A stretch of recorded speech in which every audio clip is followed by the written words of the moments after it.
समाजमनाचा वेध आणि आपुलकीची सेवा देणारे आपले न्यूज चॅनल एरळा न्यूज। राज्याच्या राजकारणात सध्या देवेंद्र फडणवीस यांच्याबद्दल नाराजीचा सूर असून लोकसभा निवडणुकीत ते राबवत असलेल्या कपटी रणनीतीमुळे जनतेतून संताप व्यक्त होताना दिसतोय। भाजपात येतोय का टाकूआत या भूमिकेमुळे नेते दबावाखाली काम करत असून जनता मात्र या लोकसभेला फडणवीस यांना चांगलाच धडा शिकवण्याच्या भूमिकेत असल्याचं मत महाविकास आघाडीचे माढा लोकसभेचे अधिकृत उमेदवार धैर्यशील मोहिते पाटील यांनी व्यक्त केलंय। ते खडाव तालुक्यातील औंध गटातील कार्यकर्त्यांचा मेळावा चौकीचा आंबा ज्ञानजनाई मंगल कार्यालयात आयोजित केला होता। त्या प्रसंगी ते बोलत होते। यावेळी माजी कोकण आयुक्त प्रभाकर देशमुख, मदनदादा मोहिते पाटील, राष्ट्रीय काँग्रेसचे नेते रणजितसिंह देशमुख, राष्ट्रवादीचे तालुकाध्यक्ष नंदकुमार मोरे, मायणी अर्बनचे चेअरमन सुरेंद्रदादा गुदगे, माजी सभापती संदीप मांडवे, डॉक्टर विवेक देशमुख, डॉक्टर महेश माने, ज्येष्ठ महिला कार्यकर्त्या शशिकला जाधव देशमुख, माजी जिल्हा परिषद सदस्य सुनंदा राऊत, शिवसेनेचे संजय भोसले, स्वाभिमानी शेतकरी संघटनेचे तानाजी देशमुख, बाबा गोसावी आदींची प्रमुख उपस्थिती होती।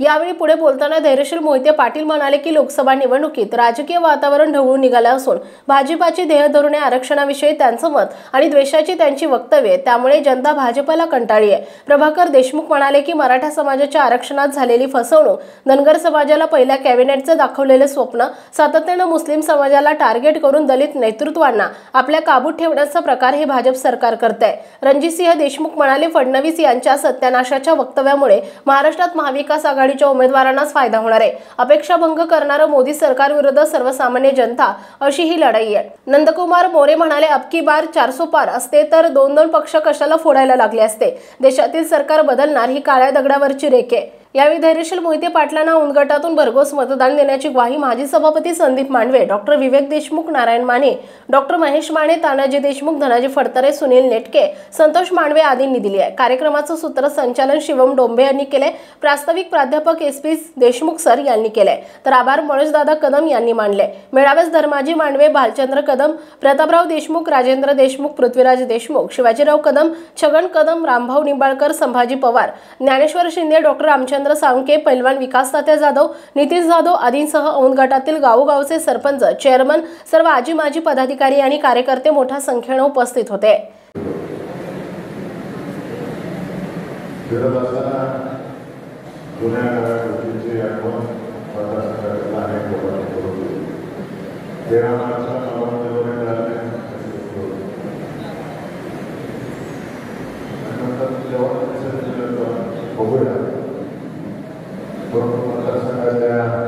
जनते विनंती केली, साम्राज्य साहेबांची जसं जसं फिरत गेलो तसं तसं युवक आणि शेतकरी वर्ग आपापली मतं मांडायची सुरुवात झाली। त्यामध्ये आणि देशाच्या असतील, पंडित असतील,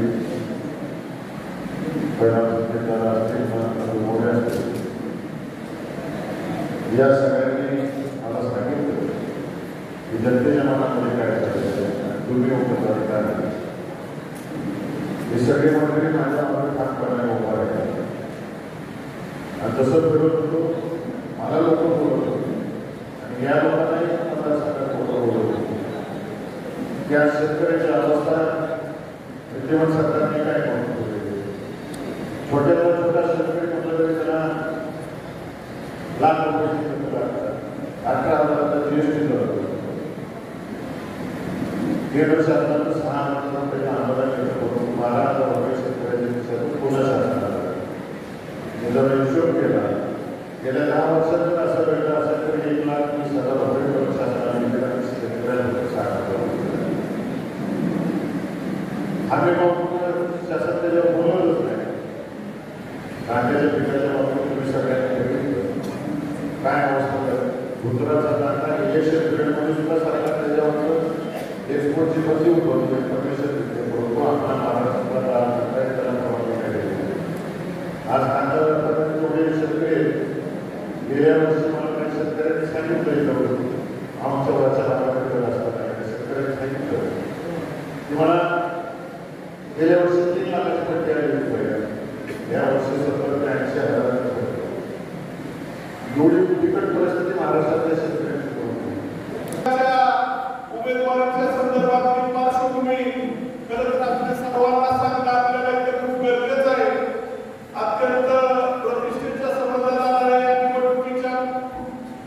उमेदवारीच्या विषयाच्या संबंधानं गेले 2 महिने झाले संपूर्ण महाराष्ट्रभर अत्यंत प्रतिष्ठेची अशी समजली जाणारी माढा मतदारसंघाची निवडणूक आपण बघितलं.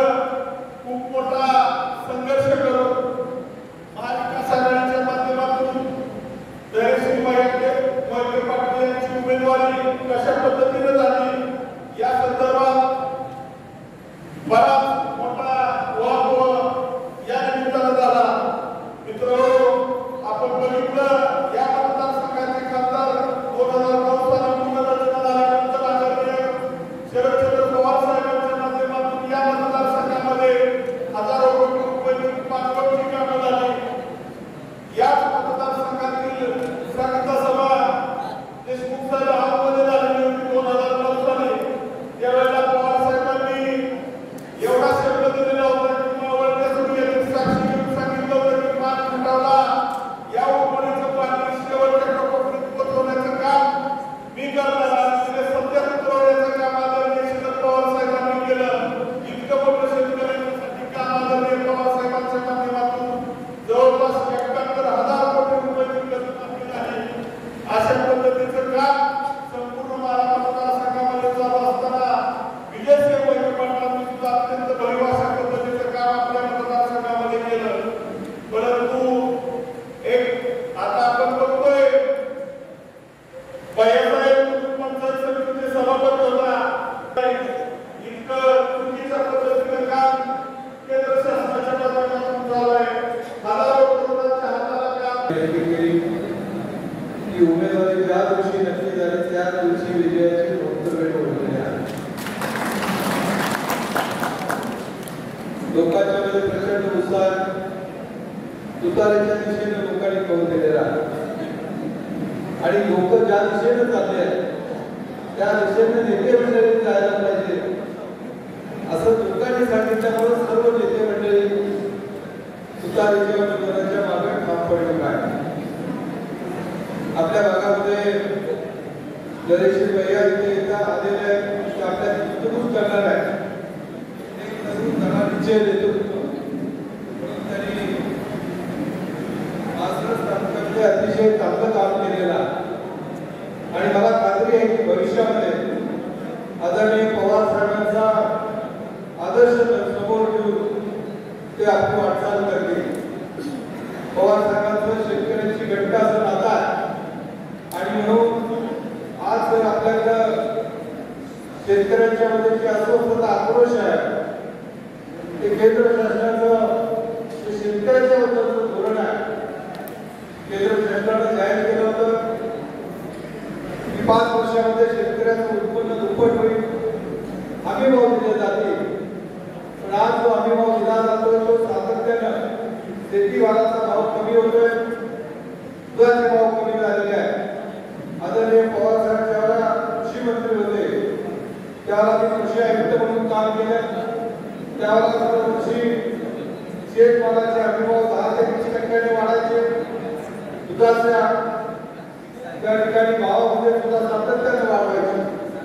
जे निर्णय आदरणीय पवार साहेबांनी घेतले ते निर्णय खऱ्या अर्थानं शेतकऱ्यांच्या हिताचे होते आणि म्हणून प्रत्येक गोरगरीब माणसाला शेतकऱ्याला पवार साहेब जवळचे वाटतात.